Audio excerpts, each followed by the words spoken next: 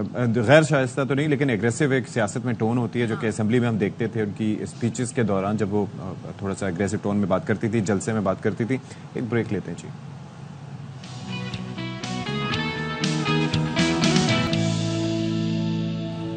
Welcome back once again. اور آپ کو یاد ہوگا بجٹ سے پہلے بتایا گیا تھا، چاہے وہ جو بھی صوبائی حکومت ہو، وہ یہ دعوے کر رہی تھی اس بار ہم عوام کو ریلیف دینے جا رہے ہیں. سولر سسٹم ایسے ہم اس میں اتنی سہولیات دیں گے، اتنی فیسلٹیز دیں گے کہ لوگ جو ہیں وہ پھر اس طرف بھی آئیں گے. تو اب بجلی صارفین کو ریلیف دینے کے لیے سندھ حکومت کی جانب سے تیرتے ہوئے فلوٹنگ سولر سسٹم یا پاور منصوبہ آپ اسے کہہ سکتے ہیں، اس کا اعلان کیا گیا ہے.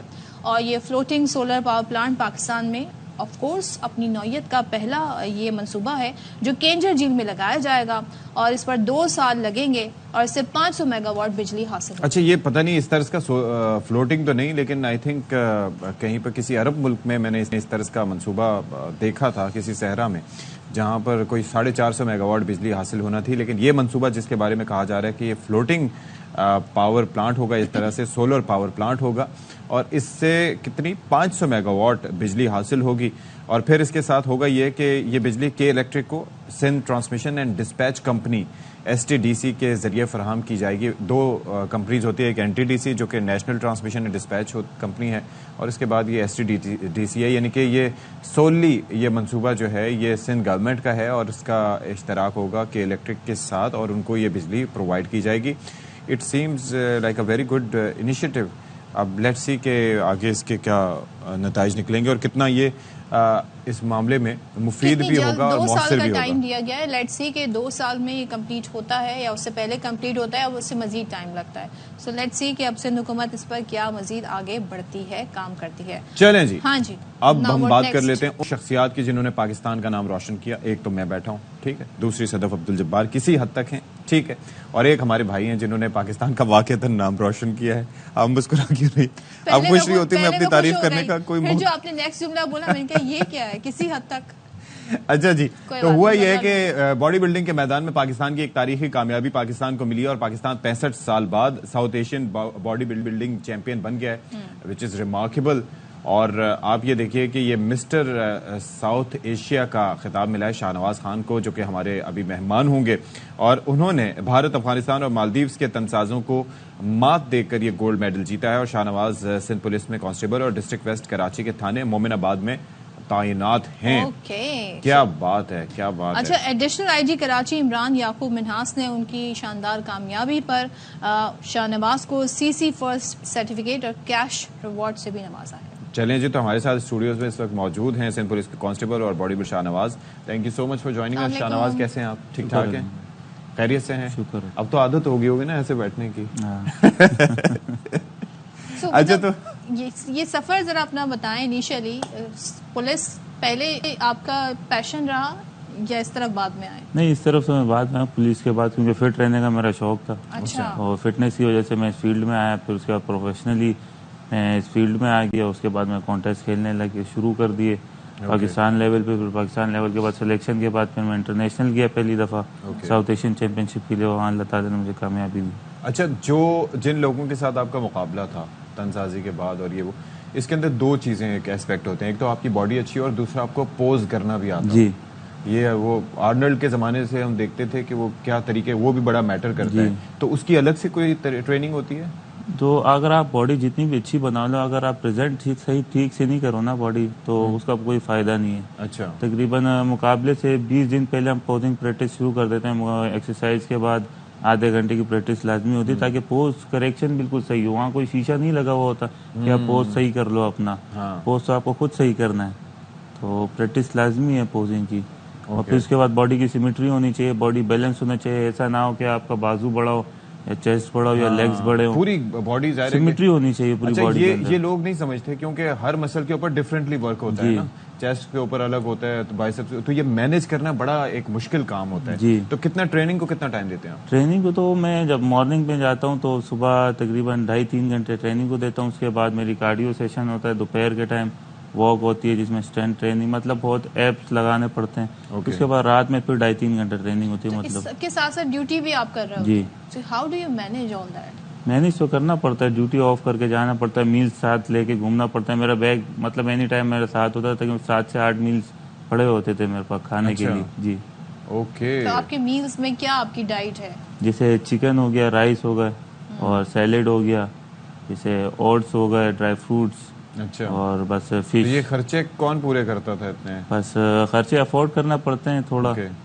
جی. تو آپ کی تو ساری سیلری اس میں لگ جاتی ہے؟ بس ساری تو اسی میں لگ جاتی ہے. ایسے ہی ہے. جی. تو گھر والوں کا اس پہ کیا رسپانس کیا تھا؟ بس گھر والے سپورٹ کرتے ہیں. گھر سے جب سپورٹ ہو تو بندہ کامیاب تو لازمی ہوتا ہے. اچھا. گھر والے بہت سپورٹ کرتے ہیں اس معاملے میں، باڈی بلڈنگ کے معاملے میں. مطلب اچھا سپورٹ سے کوئی مطلب گھر والوں کی سپورٹ تو مل جاتی ہے. ایک وقت کو گھر والے بھی کہتے ہیں نا، تھک ہار کے مان لیتے ہیں بھائی جو کرنا چاہ رہا ہے کر لے بچہ اپنا.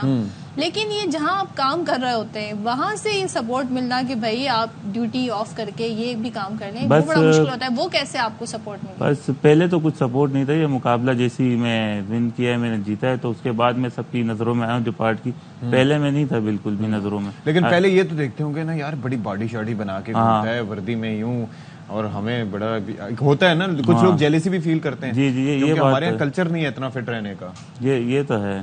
تو پھر کیسے اس سے آپ نمٹتے تھے اس سچویشن سے؟ یا بس جو مطلب دوست ہوتے ہیں، مطلب جو بھی ہوتے ہیں، مطلب کوئی جیلس ہوتا ہے، کوئی خوش ہوتا ہے کہ یار باڈی بنائی ہوئی ہے، کوئی کہتا ہے آپ نے پروٹین کھا کے باڈی بنائی، کوئی کیا کہتا ہے. تو میں انہیں کہتا ہوں کہ آپ آگے محنت تو کرو ذرا، پروٹین تو بعد کی بات ہے. اچھا پھر دوسرا، گھر میں لوگ، ایک تو چلیں آپ نے باڈی بلڈنگ کر دی، دوسرا کچھ چیزیں ہوتی ہیں نا جس کی آپ کی عادت بن جاتی ہے. مثال کے طور پہ گھر پہ بھی آ کے بندہ پوز کر رہا ہے یہ کر کے، پھر اس کے بعد یہ پتہ نہیں کر کے، پھر اس طرح کے پوز کر کے، یہ بھی ہو جاتی ہے نا تھوڑے سے. نہیں گھر میں اتنا ٹائم نہیں ملتا، ڈیوٹی ٹائم گھر میں اتنا ٹائم نہیں. ہاں جم میں ہو جاتا ہے، جم میں کرتا ہوں. تو اب نیکسٹ آپ کا ٹائٹل، کس ٹائٹل پہ آپ کی نظر ہے؟ انشاءاللہ پاکستان کو مسٹر ورلڈ کے اسٹیج پہ ریپرزینٹ کرنا ہے، انشاءاللہ جیتنا ہے مسٹر ورلڈ. بس کوشش یہی ہے، اللہ سے امید ہے. اور آئی جی صاحب نے بھی مجھے مطلب امید دلائی ہے کہ مطلب آپ کو فائنینشلی اسپانسر کریں گے اس بار، مطلب کیونکہ آپ ایک چہرہ بنے گے نا سندھ پولیس کا. تو اس حوالے سے آئی جی صاحب نے بریف کیا ہے، تو میں آپ کی سپورٹ کریں گے پورا محکمہ. اوکے جی، تو اس بار زیادہ پوری امید ہوں انشاءاللہ پاکستان کے لیے گولڈ میڈل سے بھی زیادہ اچھا کروں، اوور آل ٹائٹل جیتوں. پرہیز کس کس چیز کی کرنی پڑتی ہے سارے اس میں کھانے کے حوالے سے؟ پرہیز تو میٹھا آپ کو بند کرنا پڑے گا، نہیں کھا سکتے، ٹھیک ہے، اور تیل والی چیزیں بند کرنا پڑیں گی. اچھا. اور جو سالٹ ہوتا ہے نا، مطلب آپ کی جتنی بھی میلز بن رہی ہیں نا ایک ساتھ ہی بنانا پڑتی ہیں، اس میں 1 اسپون بس آپ کو پنک سالٹ چاہیے ہوگا بس. اچھا. اس کے علاوہ سالٹ بالکل نہیں چلے گا. اچھا. آپ سبزیاں کھا سکتے ہو. اوکے. مطلب اوٹس ہو گیا، ڈرائی فروٹس ہو گیا، اور تھوڑے مطلب جو فروٹس ہوتے ہیں جیسے کہ کیلا ہو گیا، پپیتا ہو گیا، اور مطلب گریپ فروٹ کے اندر جتنے فروٹ ہوتے ہیں آپ وہ کھا سکتے ہیں. اچھا. اور باقی یہ جو انڈینز اور جیسے مالدیوز اور یہ نیپال کے، ان کی ٹریننگ رجیم میں کیا فرق آپ دیکھتے ہیں؟ انسان اسیسمنٹ تو کرتے ہیں، فرق کیا ان کا ہوتا ہے؟ ان کی نیوٹریشن بالکل الگ ہے ہم سے. اچھا. ہاں، جو ہم بند کرتے ہیں وہ لوگ بند نہیں کرتے. اوکے. جی، ان کی نیوٹریشن الگ ہے، کوچز بالکل الگ ہیں، انٹرنیشنل کوچز ہیں، مطلب ہم سے مطلب تھوڑا سا آگے ہیں. اوکے. جی، مطلب باڈی بلڈنگ پاکستان میں اتنی پروموٹ نہیں ہے، جب بھی اس حوالے سے اتنی رجحان نہیں ہے باڈی بلڈنگ کا. ادھر بہت رجحان ہے، ہر دوسرے گھر میں باڈی بلڈر ہوتا ہے. تو یہ چیز تو ہے. چلیں، وی wish you all the best Shah Nawaz, اور اللہ تعالیٰ کرے کہ آپ مزید بھی کامیابیاں اس حوالے سے سمیٹیں اور دوسرے لوگ بھی آپ کو دیکھ کر فٹنس کی طرف جائیں. تھینک یو سو مچ. کیا بات ہے. اور ان کے ظاہر جس پولیس کے ادارے میں کام کرتے ہیں تو وہاں سے سوچیں ان کو کتنی سہولت ملی ہوئی ہے. So that's very good. اچھا، جب ہم پولیس کی بات کر ہی رہے ہیں تو اب ہم آپ کو ذرا کراچی کا مسئلہ بتا دیں جو کہ بڑا کروشل ہمیشہ سے رہا ہے. وہ یہ ہے کہ کیسے کرمنلز کو پکڑا جائے، اسٹریٹ کرمنلز کو پکڑا جائے. تو چوروں اور جرائم پیشہ افراد کا سراغ لگانے اور سرویلنس کا نظام مزید بہتر بنانے کے لیے اب سندھ حکومت کی جانب سے جو اسٹیپس ہیں وہ لیے جا رہے ہیں. سرویلنس سسٹم S4 کا افتتاح کیا گیا ہے.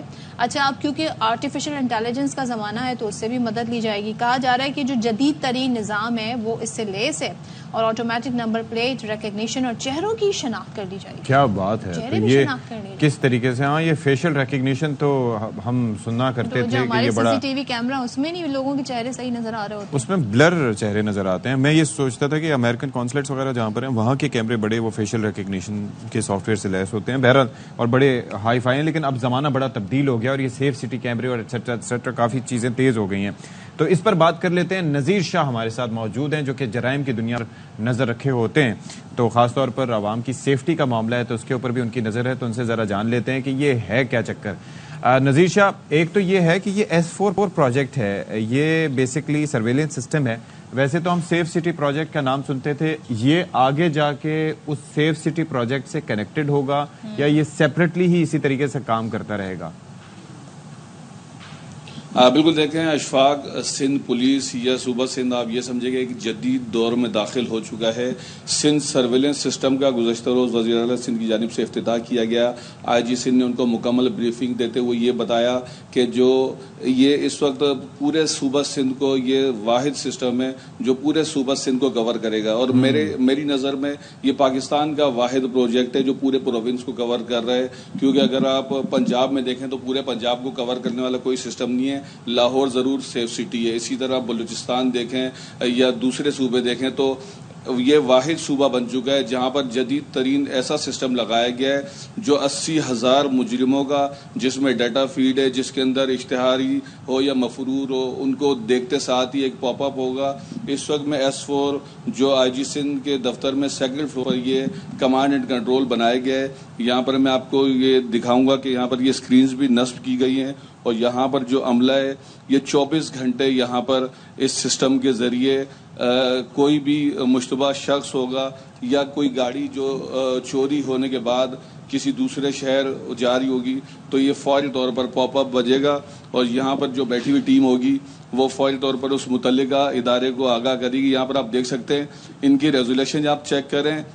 اور کراچی کا جو آپ کو یہ بتا سکوں کہ پورے سندھ میں 40 ٹول پلازا ہیں. ان 40 میں سے تقریباً 18 کراچی میں ہیں جن میں 209 ایسے کیمرے جو 8 میگا پکسل کے ہیں.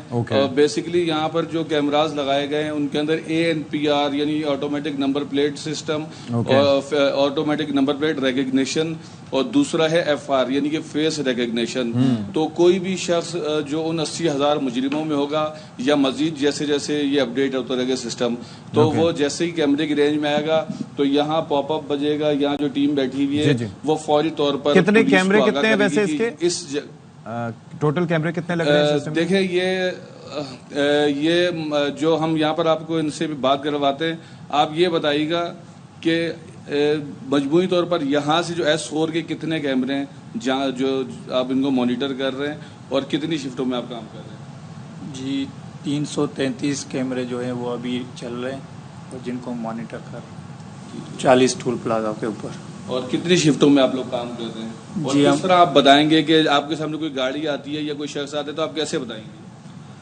ہمارے پاس ایک الرٹ جنریٹ ہوتا ہے جس پہ 2 قسم کے الرٹ آئیں گے. ایک ہمارے پاس وہیکل کا آئے گا, ایک ہمارے پاس جو ہے فیشل کا آئے گا.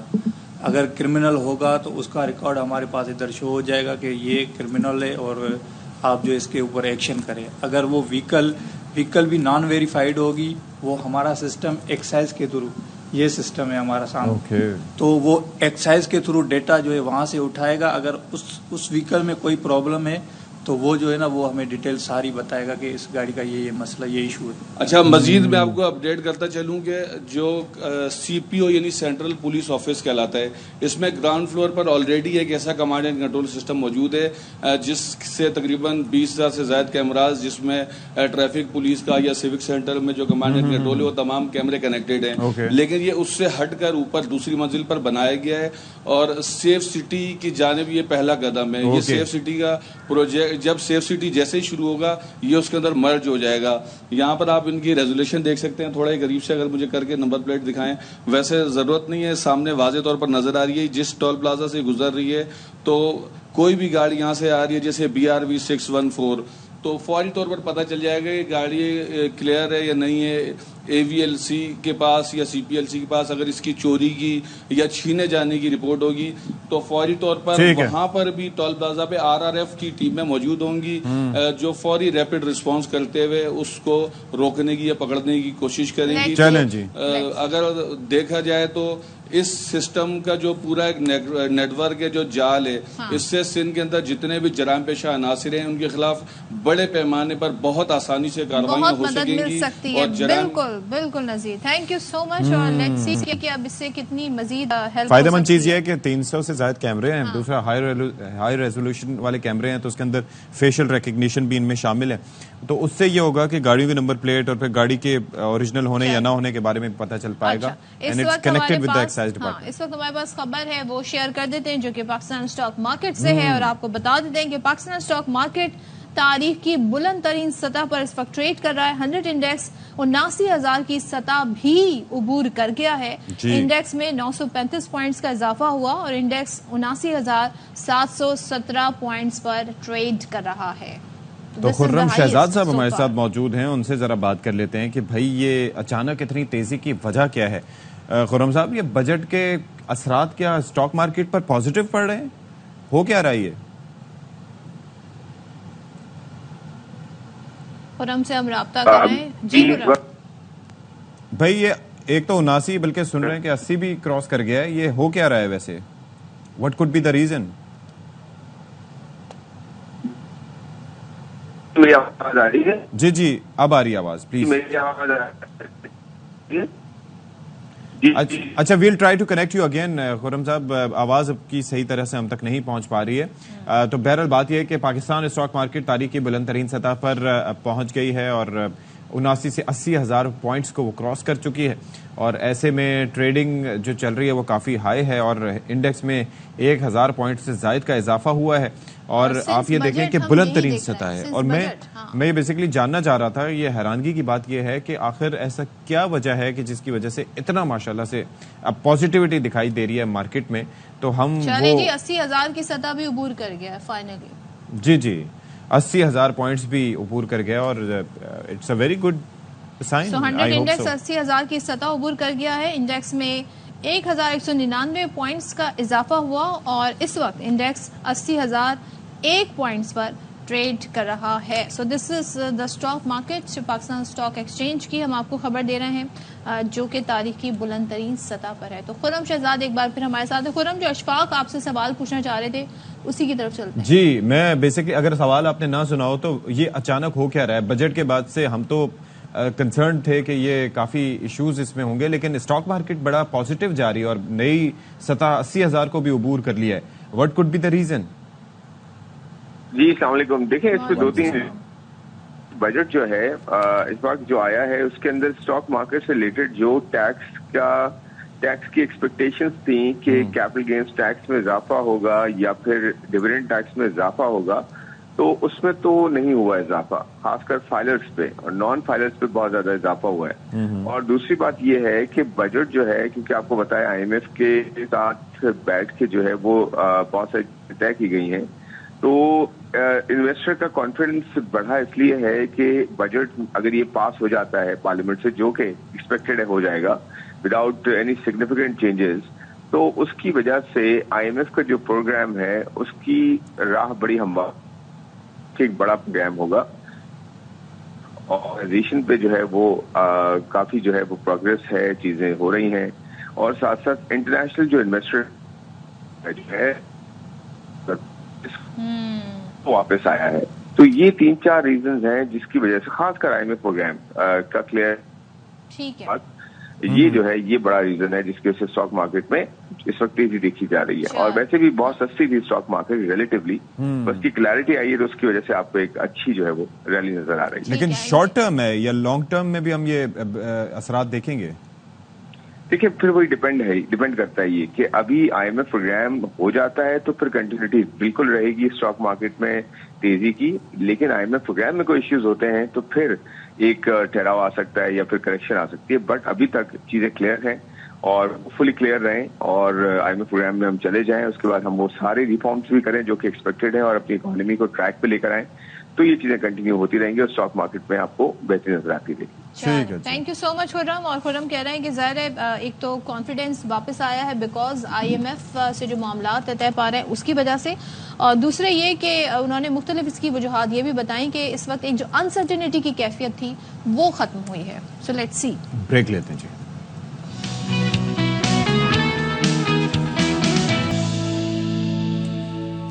Welcome back once again. کتنی خاموشی ہو گئی ہے جیسے ہی میں نے ویلکم کیا ہے, کیونکہ اب جو میں بات بتانے جا رہی ہوں آپ کو, آپ سن کے بڑے خوش ہوں گے.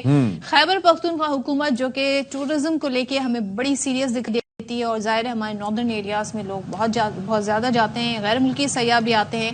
اب اس کے فروغ کے لیے یعنی سیاحت کو مزید آگے بڑھانے کے لیے ہیلی کاپٹر سروس کا آغاز کیا گیا ہے, جس کے تحت اب ذرا یہ آپ سن لیں جو میں بتانے جا رہی ہوں, 2 سے 7.5 لاکھ روپے فی کس کرایہ ادا کر کے مختلف سیاحتی مقامات کا دورہ کیا جا سکتا ہے. ابتدائی طور پر جو سیاح ہیں ان کو چترال کے علاقوں کی سیر کرائی جائے گی, اور اس کے بعد دیگر علاقوں سے جی یہ ایئرپورٹ کے ذریعے پروان بھرے گا, پروان چڑھے گا, اڑان بھرے گا, پروان چڑھے گا. درخت ہے یہ. بہرحال ویل ڈن. اچھا جی, تو یہ سیاح اپنے پیکج, اصل میں ہم نے ریٹ سننے کے بعد نا اپنی جیب کو ٹٹولا, اور اس کے بعد ہم پروان نہیں چڑھ سکتے تھے, ہم اڑان نہیں بھر سکتے. تو آئی گیٹ یو.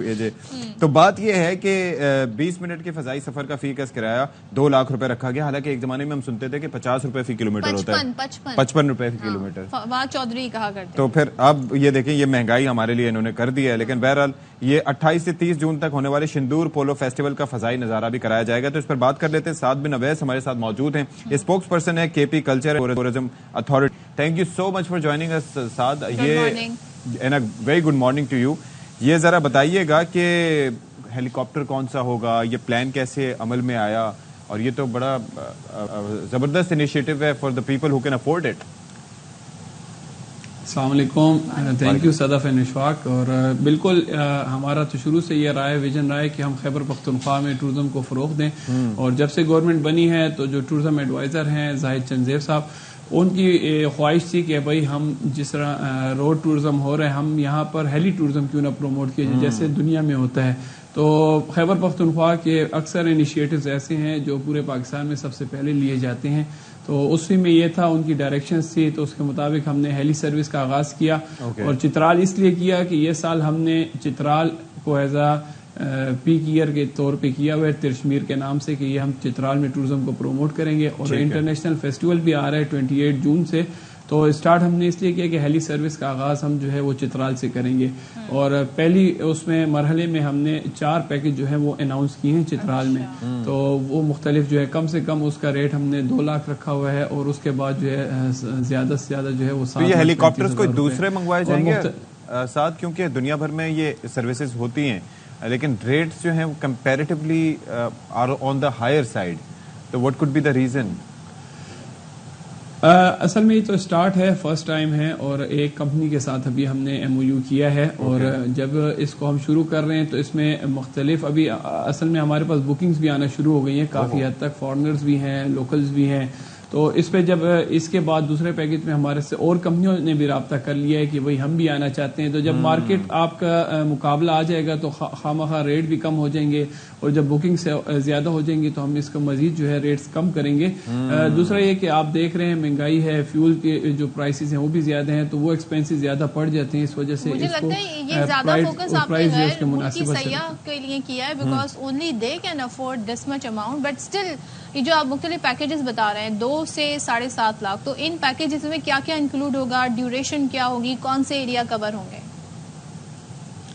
اس میں جو ہے جو سب سے اسمال جو پیکج آپ نے بات کی وہ پہلا ہے چترال سے، جو ترشمیر کی وہاں کی پہاڑی ہے، مشہور پہاڑی ہے جس کے لیے فارنرز ٹریکرز آتے ہیں، ٹریکنگ بھی کرتے ہیں. وہ ہے، اس کو سارا دکھایا جائے گا. واپس چترال ایئرپورٹ آئیں گے. دوسرا پیکج جو ہے وہ پھر چترال ہے، وہاں پہ کیلاش ہے، لواری ٹنل ہے، وہ دکھایا جائے گا. واپس چترال آئیں گے. تیسرے پیکج میں جو ہم نے چترال کو رکھا ہے، ساتھ میں کاکلش میڈوز ہیں، ترشمیر رکھی ہے، پہاڑیاں ہیں. کاکلش میڈوز وہاں کے مشہور ہیں، باقاعدہ وہاں پہ ہر سال فیسٹیول بھی ہوتا ہے. اور جو لاسٹ پیکج ہے وہ چترال ایئرپورٹ سے شندور ٹاپ تک ہے، جہاں پر آپ پولو فیسٹیول انجوائے کر سکتے ہیں. اور پھر واپس جو ہے آپ کو چترال ایئرپورٹ پر ڈراپ کیا جائے گا. کتنے ہیلی کاپٹرز مختص ہیں؟ اور یہاں پر سب سے بڑی امپورٹنٹ چیز یہ ہے کہ فلائٹ سیفٹی. ہمارے یہاں آپ کو پتا ہے کہ جھولے ہوں یا کوئی بھی ایسی سروس ہو، یا ایون یہ ہے کہ ہم دیکھ رہے ہوتے ہیں کہ اس کے اندر جو سیفٹی میجر جو ہیں اس طریقے سے نہیں لیے جاتے. تو یہ تو آپ کو پتا ہے کہ انٹرنیشنل ٹورسٹ کو آپ اٹریکٹ کر رہے ہیں، اور یہ بڑا رسکی بھی ہو سکتا ہے، تو کافی توجہ دینا ہوگی اس پہ. جی بالکل، اس پہ مکمل ہماری جو ہے بات چیت ہوئی ہے جو کمپنی ہے پیٹرونیٹ ایویشن والوں کے ساتھ. اور اس میں یہ بھی ہے کہ اگر اس دن ویدر خراب ہوتا ہے تو ہم اس کو فلائی نہیں کریں گے، اس کو جو ہے نیکسٹ ڈے پہ وہ کیا جائے گا، اور اسٹل جو ہے وہ فلائٹ ہوگی. اور ساری سیفٹی میئرز کو دیکھ کر ہم نے اس کو رکھا ہے، کیونکہ سب سے پہلے جو ہے انسان کی جان ہے، پھر جہان ہے. تو اس سب چیزوں کو دیکھ کر رکھا ہوا ہے. سارے جو اس کے ساتھ منسلک ادارے ہیں ان کے ساتھ آن بورڈ ہیں، تو ان سب کو مد نظر رکھتے ہوئے اس کو اناؤنس کیا گیا. اور یہ کوئی اس کے اوپر صحافتی پیکج آپ نے رکھا ہے مستحق صحافیوں کے لیے؟ اور کوئی آپ سامنے دیکھ رہے ہوں، کوئی اینکر پرسن بھی اگر جانا چاہیں جو افورڈ نہ کر سکیں؟ مطلب سمجھ گئے ہوں گے سوال کا، سمجھ گئے ہوں گے نا آپ؟ جی آپ موسٹ ویلکم ہیں. آپ آنا چاہتے ہیں تو شندور فیسٹیول ہے، آئیے ضرور، میں آپ کو موسٹ ویلکم کہوں گا. اور ہمارے ساتھ جرنلسٹ جاتے رہتے ہیں اور اس فیسٹیول میں بھی جائیں گے. تو بالکل صحافیوں کے لیے بھی ہم کریں گے، کیونکہ وہ کہتے ہیں نا جنگل میں مور ناچا کس نے دیکھا. کنسیشن کی بات بھی کر رہا ہے نا، صحافتی کنسیشن.